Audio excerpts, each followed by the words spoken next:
मेरे महानुभावों एवं मेरे प्रियजनों, आपको नमन। आप ठीक ठाक होंगे उम्मीद है। तो चलिए आज चलते हैं एक नए टॉपिक पे, एक नए टॉपिक की शुरुआत करते हैं। सीखना ही तो हमारा उद्देश्य है और इससे सीख करके खुद को बदलना ही हमारा क्या है, उद्देश्य है ना।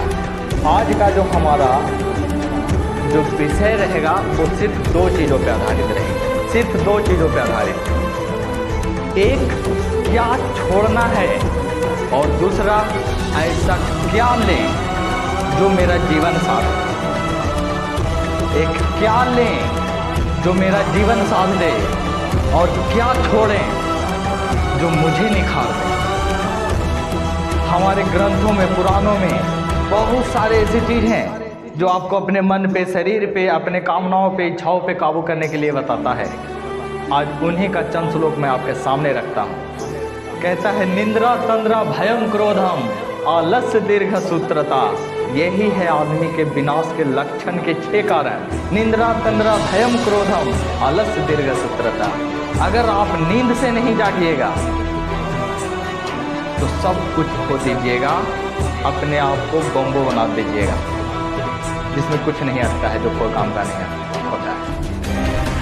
अगर आपने गुस्सा नहीं त्यागा तो हर वो स्थितियाँ आप पे हावी हो जाएगी, जिससे आपको हर हाल में बचना चाहिए। आप अपने आप को नकारात्मक भावों में भर डालिएगा। आपको भय नहीं करना है, आपको क्रोध नहीं करना है, आपको अपने कार्यों को टालना नहीं है, अपने आप को आलस में डालना नहीं है। आलस तो आज का इतना बड़ा प्रॉब्लम है, समस्या है, जैसे सारी दुनिया इससे घृणित हो, घृणित होता है। आलस जब आपके अंदर आ जाए तो आपको खुद से घृणा होने लगेगा। आप अपने परिवार में, अपने दोस्तों के बीच, अपने समुदायों के बीच, अपने लोगों के बीच, अपने राष्ट्र के बीच हीनता का भावना अपने अंदर महसूस करोगे। हीनता का भावना, ये सिर्फ एक आलस आपको हीनता का भावना में इतना पिरो देता है, इतना पिरो देता है कि आप उससे जागृत हो नहीं पाते हो, निकल नहीं पाते। ये आलस आपको खींचते खींचते कहाँ लेके जाएगा फ्रेंड्स, कहाँ लेके जाएगा? क्या है ये आलस इतना बड़ा? क्या वो आपसे भी बड़ा है? क्या वो आपके सोच से भी बड़ा, आपके डिसीजन से भी बड़ा है? आपको अपने आलस को क्या और बढ़ाना है तो बढ़ाइए, जी जान से इतना बढ़ाइए कि आपको उस कदर पहुँचा दे, वहाँ पहुँचा दे जहाँ जाना चाहते हैं। नीचता का कितना स्तर तय करना चाहते हैं आप? अगर ये संभव है तो आप आलस में जाइए, आप आलस को पिरोइए, आप आलस में समाइए।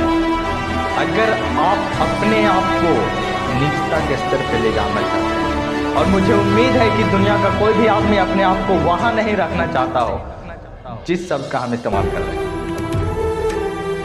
अगर आपको वहाँ से निकलना है तो आलस आपको त्यागना पड़ेगा, कर्मठ आपको बनना पड़ेगा। दुनिया का हर चीज कर्मठता से चला है। ये जीवन भी क्या है, कर्म पे आधारित है। अगर आप सुबह उठते हो और आप नाकामी का ओढ़नी ओढ़ के चलते हो बाजार में, या फिर नकाब ओढ़ के, तो आपके ऊपर कोई ध्यान भी नहीं देगा, कोई भी ध्यान नहीं देगा आपको निंद्रा तंद्रा भय क्रोध आलस और दीर्घ सूत्र, ये सभी चीज़ों को त्यागना पड़ेगा, इन सब चीज़ों को। और मात्र एक चीज लेकर के आगे बढ़ना पड़ेगा, अब वो रहेगा डिसीजन। आपको अपने जीवन के लिए एक डिसीजन करना पड़ेगा, एक डिसीजन फ्रेंड्स, एक डिसीजन है डियर, मैं तुमसे बात कर रहा हूँ आपसे। मात्र एक डिसीजन आपको ये थामना पड़ेगा, आपको ये कसम लेनी पड़ेगी। और वैसा डिसीजन जो आपको ना कभी झुकाए, ना कभी मोड़े, ना कभी अंदर ये फील होने दे कि हम एक गलत डिसीजन लेनी है। एक डिसीजन लो, जान और प्राण लगा दो। एक डिसीजन लो, जान और प्राण लगा लो। चाहे वो कोई धन पाने का हो, चाहे वो कोई परमेश्वर पाने का हो, चाहे वो सही गति पे चलने का हो, चाहे खुद को निखारने का हो, चाहे अच्छा बनने का हो, चाहे सर समाज को आगे ले जाने का हो, चाहे खुद को ले जाने का हो, चाहे जिम्मेदारी लेने का हो। सिर्फ एक डिसीजन पर सब निर्भर करेगा। सिर्फ एक डिसीजन, निश्चय जिसने निश्चय किया और अपने काम को अंजाम दिया, उस निश्चय से बिना भटके, बिना हटे, बिना रुके डटा रहा हिमालय की तरह, तो वही निखरा और उसी का आज के डेट में नाम है। मैं कोई बड़का फिलोसफर नहीं हूँ, लेकिन मुझे खुशी होता है कि मैं 2 शब्द आपको सिखा सकता हूँ। आप सीखिए, आपको बदलना चाहिए, ऐसे चीज़ों को लेना चाहिए, खुद में उतारना चाहिए। क्या गलत है ये? निंद्रा तंद्रा भयम क्रोधम आलस दीर्घसूत्रता भरिए अपने अंदर और जाइए, डूब जाइए। कितना गिरिएगा?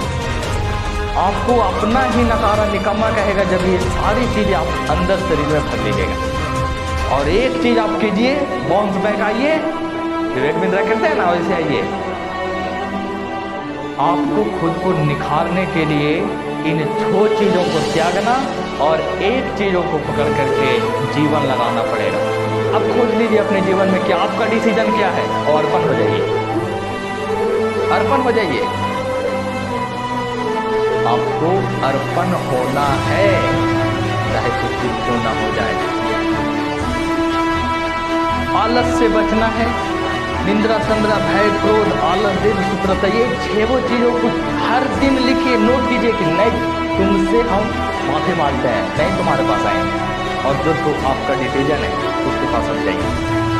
आप उसको सब कुछ दे दीजिए, अपना समय, अपना वक्त, अपना जीवन, अपना ध्यान, अपना शरीर, अपना आत्मा, सब कुछ अर्पण कर दीजिए। देखिए एक चीज, एक दिन आप अपने को किस कदर गौरवान्वित महसूस करवा पाते हैं। हीन भावना अपने आप को नहीं देना है। अब ये नहीं महसूस करना है कि आप किसी से नीचे हैं, कम हैं, एकदम खत्म, नहीं चलेगा। अब निश्चय करना पड़ेगा, अपने निश्चय पे अडिग रहना पड़ेगा, हिमालय की तरह खड़ा रहना पड़ेगा। बूंद आए, बारिश आए, कुछ भी आए, नथिंग इज टू मॉर, कोई मायने नहीं रखता। वो आगे निखरने के लिए, अपने आप को एक आयाम तक पहुंचाने के लिए आपको अपनी डिसीजन, अपनी क्षमता, अपनी क्यूरियोसिटी को बढ़ाना पड़ेगा। आप अपग्रेड कर सकते हैं, आप हर चीज़ को अपग्रेड कर सकते हैं। सिर्फ वही आपके उस कंफर्ट जोन को छोड़ना पड़ेगा। उस कंफर्ट जोन को आप छोड़िए, त्याग दीजिए, उसको ताश नाश कर दीजिए, वो बर्बाद कर देगा आपको। निकलिए उससे, कंफर्ट जोन को त्याग देना है। तो फ्रेंड्स, आज मात्र 2 चीज़ हम सीखें, एक 6 चीज़ों को छोड़ना और एक चीज़ पे अपना अर्पण करना, वो है निश्चय। आपके जीवन का एक खास निश्चय क्या है, खास लक्ष्य क्या है जिसके प्रति आप अर्पित हो पाइएगा, और क्या छोड़ना है, निंद्रा तंद्रा भय क्रोध आलस दीर्घसूत्र, है ना। मुझे लगता है कि आप इस पर अमल करेंगे, सुनेंगे, समझेंगे, देखेंगे। आपको मेरा नमस्कार, फिर हम कल मिलेंगे इसी चैनल पे, इसी वीडियो के साथ। धन्यवाद।